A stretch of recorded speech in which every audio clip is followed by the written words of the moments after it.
Shalom, salam jumpa kembali dengan saya Windy dalam Inspirasi Batin. Bacaan hari Minggu Prapaskah yang kelima. Tidak terasa bahwa kita sudah memasuki Minggu Prapaskah yang kelima ya. Sebentar lagi juga kita akan merayakan Pekan Suci. Saudaraku sekalian, inspirasi bacaan Injil diambil dari Injil Yohanes bab 8 ayat 1 sampai 11. Dan saya mengambil ayat 11 sebagai tema renungan saya hari ini, yaitu kata Yesus, "Aku pun tidak menghukum engkau." Nah, bacaan ini kita tahu tentang seorang wanita penzina yang ketangkap tangan dan kemudian diarak pada satu lapangan, dan di situ hendaknya dia itu akan menerima hukuman mati dengan cara dirajam. Pada saat itu Yesus ada di tengah-tengah orang ramai. Dan mereka itu mau menjebak Yesus. Kira-kira Yesus ini akan melanggar hukum Taurat atau tidak dalam kasus ini. Tetapi Yesus yang sang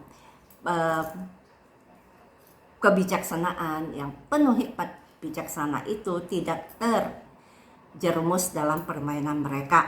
Akhirnya mereka pun tidak menghukum wanita itu. Makanya Yesus bilang, "Aku pun tidak menghukum engkau. Pergilah dan jangan berbuat dosa lagi mulai dari sekarang."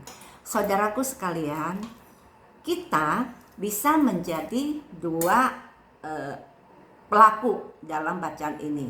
Satu, kita bisa menjadi khalayak orang banyak itu yang menunggu, yang senang kalau ada orang berdosa, atau orang yang sedang susah, atau orang yang sedang jatuh dalam kesalahan atau pencobaan. Kenapa? Karena itu menjadi bahan gosip yang sip, ya kan? Nah, ada dari kita itu menjadi pelaku itu ya, yang siap untuk memangsa sang tertuduh ya. Ada kalanya juga kita menjadi si pelaku, si wanita yang penzina ini. Seperti apa kira-kira? Saya mencoba untuk memikirkan. Seandainya saya itu menjadi si pelaku, orang tua-tua yang kemudian ketika Yesus bilang siapa yang tidak berdosa, lemparin batu dulu. Dan kemudian mereka pergi satu-satu, dimulai dari yang paling tua. Kenapa yang paling tua itu yang paling banyak dosanya? Nah, saya bisa dalam satu saat menjadi orang yang senang dengan orang yang sedang mengalami cobaan. Taruhlah misalnya mereka seseorang yang gampang untuk digosipkan ya, entah orang yang lagi susah, entah orang yang lagi bangkrut, entah orang yang berbuat kesalahan apa ya, dan kemudian menjadi sasaran empuk untuk digosipkan ya, itu seperti itu. Nah, satu hal lagi, saya pun bisa menjadi si penzina ini. Saya melakukan kesalahan. Setelah saya melakukan kesalahan, mungkin saya sebagai orang yang mengolok-olok atau orang yang menggosipkan teman-teman saya itu, atau orang yang selalu mencari-cari kesalahan orang ya, ataupun saya melakukan kesalahan yang tidak patut saya lakukan. Misalnya saya korupsi, atau saya mencuri, atau saya berbohong dan sebagainya. Nah, saudara sekalian, di dalam hal ini, baik saya sebagai si tertuduh ya, si penzina ini, ataupun saya sebagai orang banyak yang selalu berusaha untuk menghukum orang yang bersalah itu, dua-duanya ada dalam diri setiap orang, ada dalam diri setiap pribadi. Maka bacaan ini saya refleksikan bahwa janganlah saya gampang untuk menghakimi orang. Maka ketika saya tahu bahwa orang itu sedang dalam masalah, yang harus saya lakukan itu adalah penuh belas kasih ya, seperti Tuhan Yesus, tidak menghakimi, tidak menghukum, tetapi dengan penuh cinta kasih saya barangkali berempati, atau saya mendoakan kalaupun saya tidak bisa banyak membantu.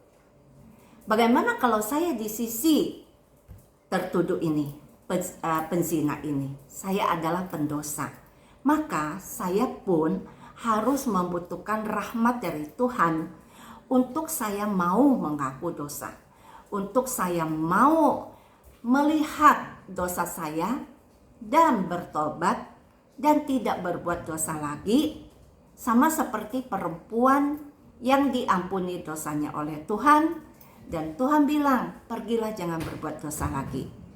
Apapun saya dalam bacaan ini, baik sebagai orang banyak maupun si penjina ini, saya selalu membutuhkan rahmat Tuhan untuk menjadi pribadi yang lebih baik hari demi hari.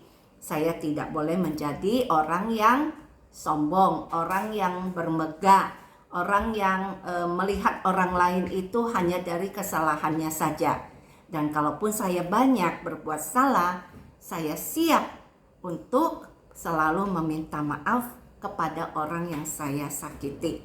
Teman-teman sekalian, semoga bacaan hari ini menjadi inspirasi bagi kita untuk menjadi pribadi yang lebih baik dalam masa pertobatan ini, sehingga kita layak untuk bisa dibangkitkan bersama Tuhan Yesus dan menyambut Paskah yang sebentar lagi akan kita rayakan.